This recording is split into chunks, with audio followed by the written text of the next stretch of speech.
It wasn't the silence that bothered Nora, it was the absence of meaning in it. Her home, once filled with laughter and late-night conversations, now echoed only the soft hum of appliances and the mechanical rhythm of a clock. Even the ticking felt louder than her husband's voice these days.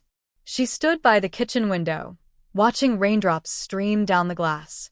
The storm outside mirrored the haze inside her, unspoken emotions, unmet needs, and an ache she couldn't name.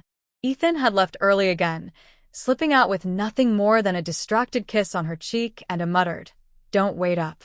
He rarely did any more wait, notice, ask. Their marriage had become a routine of shared spaces and separate lives. She couldn't remember the last time he looked at her like he used to. The kind of look that lingered, that said you matter. Now, even his glances were fleeting, polite, distant. Her phone buzzed, breaking the stillness. "Mrs. Parker." "Hi, Nora, I hope I'm not bothering you." Her neighbor's familiar voice came through, warm and apologetic. "Liam's ride bailed on him, and I'm stuck at the clinic. Would you mind giving him a lift to campus?" Nora glanced at the clock. "Of course. No problem at all. Thank you so much. He'll be over in a few." A moment later, there was a knock at the door. Liam stood there, soaked under the gray sky, hood pulled low, backpack slung carelessly over one shoulder. He looked older than she remembered, broader shoulders, jaw more defined, but his smile still carried that boyish charm she'd always found endearing. "Hey, Nora. Thanks for saving me." "No worries," she said, grabbing her keys. "Let's get you out of the rain." The car ride started in quiet comfort. The rain tapped steadily on the windshield, a soft percussion filling the pauses in their conversation. Liam adjusted his seat, glancing at her. "You look nice, by the way," he said casually. Nora glanced at him, surprised. "I'm in yoga pants and a hoodie." "Still," he shrugged, grinning. "Better than most professors I see all day." She laughed softly. It was the first genuine laugh that had escaped her lips in days.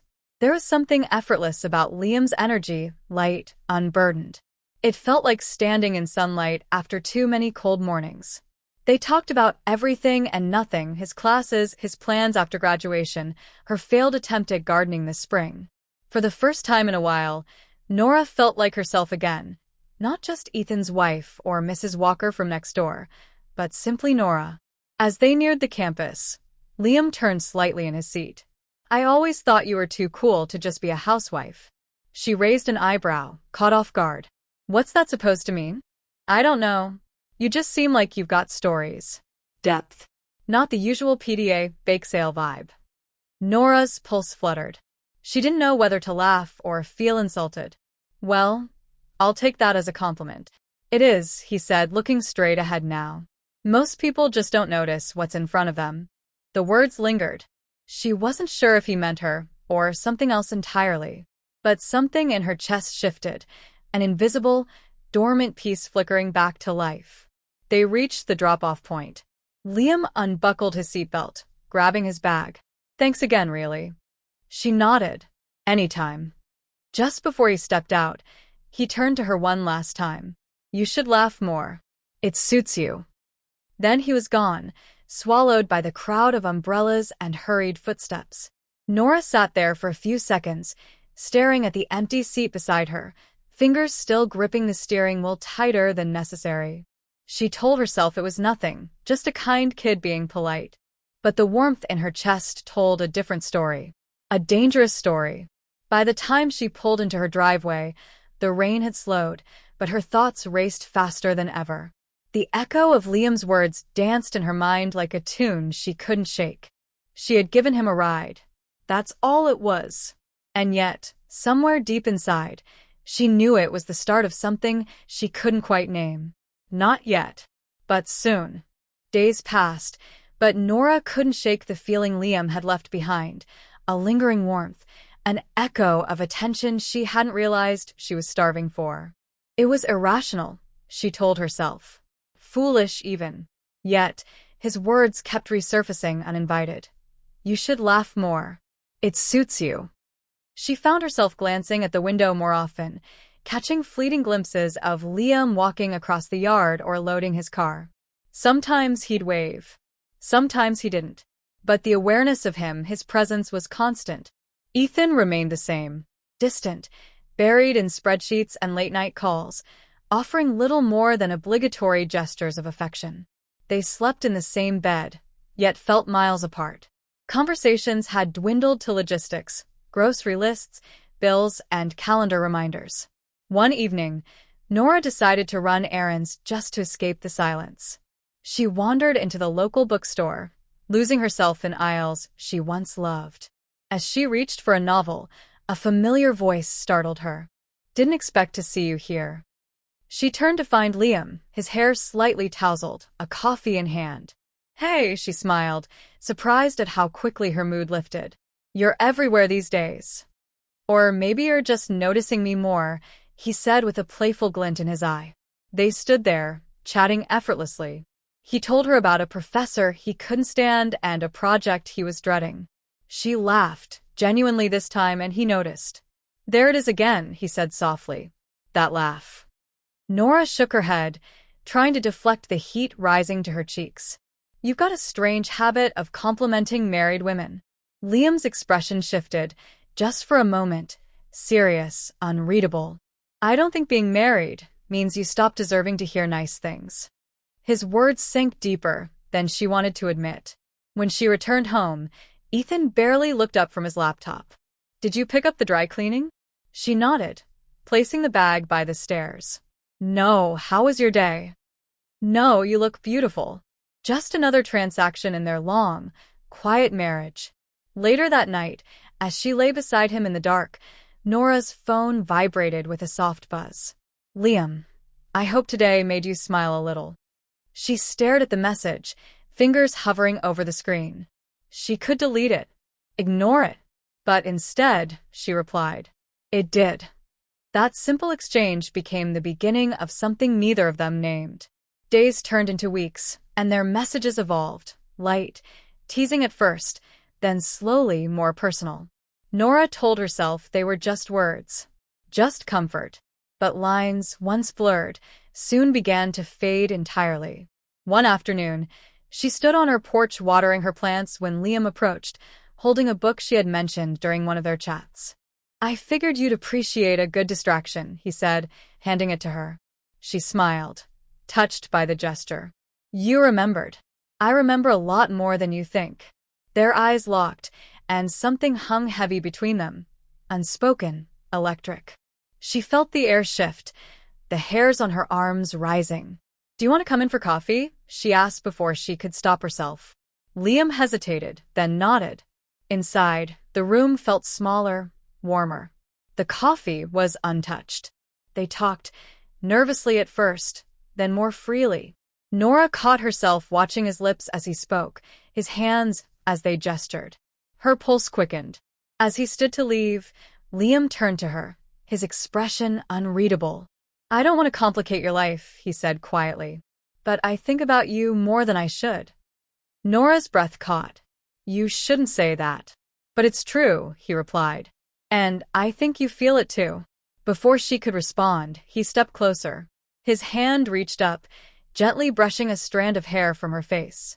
His touch was light, tentative, seeking permission. Then he kissed her. It was soft, unsure, brief, but it burned like wildfire through her chest. She didn't stop him, didn't push him away. When he pulled back, her eyes remained closed for a second too long. "I should go," he said, voice low. She nodded, but her body didn't move. As the door clicked shut behind him, Nora sank into the chair, her heartbeat pounding in her ears. Guilt twisted in her stomach, but underneath it, something else stirred. An intoxicating thrill, a sense of being seen again. She told herself it was just a kiss. But deep down, she knew the boundary had been crossed. And there was no going back. Nora tried to pretend it hadn't happened. She filled her days with chores, long walks, and mindless errands, anything to silence the echo of Liam's lips against hers. But distraction was temporary, and denial a fragile veil. The truth followed her in every mirror, every lingering thought, Every moment her fingers absent-mindedly touched the spot where he had kissed her. She hadn't seen him since that afternoon, but the distance didn't erase what was growing between them. If anything, it amplified it. A tension neither of them could name, but both had already surrendered to. Ethan remained as indifferent as ever, absorbed in conference calls and half-eaten dinners. He hadn't noticed the subtle changes in her, how she wore her hair differently now, how she lingered in front of the mirror longer, how her phone rarely left her side. He didn't ask, and Nora didn't offer. But one night, as she loaded the dishwasher, her phone lit up again. "Liam, I miss you." Her hands trembled slightly. She stared at the screen, heart thudding against her ribs. She should have deleted it, blocked him, cut the thread before it pulled her under. Instead, she typed, "Me too." That message unraveled the final thread of restraint. The next time they met, there were no hesitations. No small talk, no fragile boundaries. Just raw longing and unspoken need. His touch was no longer tentative, it was certain, urgent. Her body responded with a hunger she hadn't felt in years, a hunger she didn't know she still possessed. They met in secrecy, behind closed doors, beneath the veil of errands and harmless excuses. The thrill was addictive, the secrecy intoxicating. She told herself she deserved this. After years of emotional starvation, hadn't she earned the right to feel alive again? But guilt was a shadow that always followed. She saw it in Liam's eyes too. Despite the passion, there was hesitation, an unspoken awareness that what they were doing existed on borrowed time. Still, neither of them stopped. One evening, after their brief, stolen hour together, Nora sat beside Liam on the edge of the bed, the silence between them heavier than ever. "I don't know who I am anymore," she whispered. "You're someone who deserves to be seen," he replied, brushing his fingers across her back. "But at what cost?" Liam didn't answer. The cracks in her world grew wider. At home, Ethan grew suspicious. He noticed her mood shifts, her late returns, the faint perfume that didn't match her usual scent. He didn't confront her.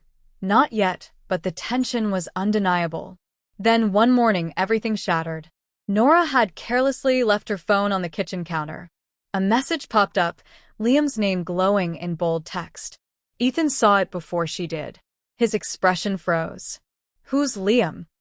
Panic surged in her chest. "He's just Mrs. Parker's son."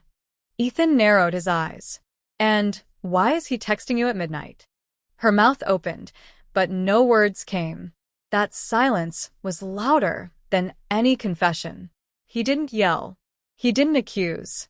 He simply walked away, shutting the bedroom door behind him with a quiet finality that crushed her more than any angry outburst could. The next few days were a blur of icy silence. Ethan avoided her gaze. His presence in the house became ghost-like, there, but unreachable. Nora ended things with Liam that very night. She told him it was over, that they had crossed a line too far. He didn't argue. He only looked at her with a sadness she hadn't expected. "I never meant to ruin you," he said. "You didn't," she replied. "I was already breaking." He nodded, turned, and walked away, without a goodbye. Now, Nora sat on her porch, staring into the distance. The sun was beginning to set, casting golden light across the neighborhood. A moving truck stood in front of the Parkers' house. Liam was leaving for college, just like that, his chapter in her life closing without ceremony. She watched him lift a box into the truck. He glanced toward her, just once. Their eyes met. No smiles. No waves. Just a silent acknowledgement of everything that had been and everything that could never be. Ethan, too, had packed a bag the night before. He left without a word. The house, once filled with cold silence, now echoed with a deeper emptiness. Nora remained seated, her heart a strange mix of sorrow, regret, and clarity. She whispered to herself, not for anyone to hear, but just to understand. "I didn't cheat because I stopped loving him. I cheated because I forgot how it felt to be loved at all." And with that, the wind picked up, carrying her confession into the quiet dusk.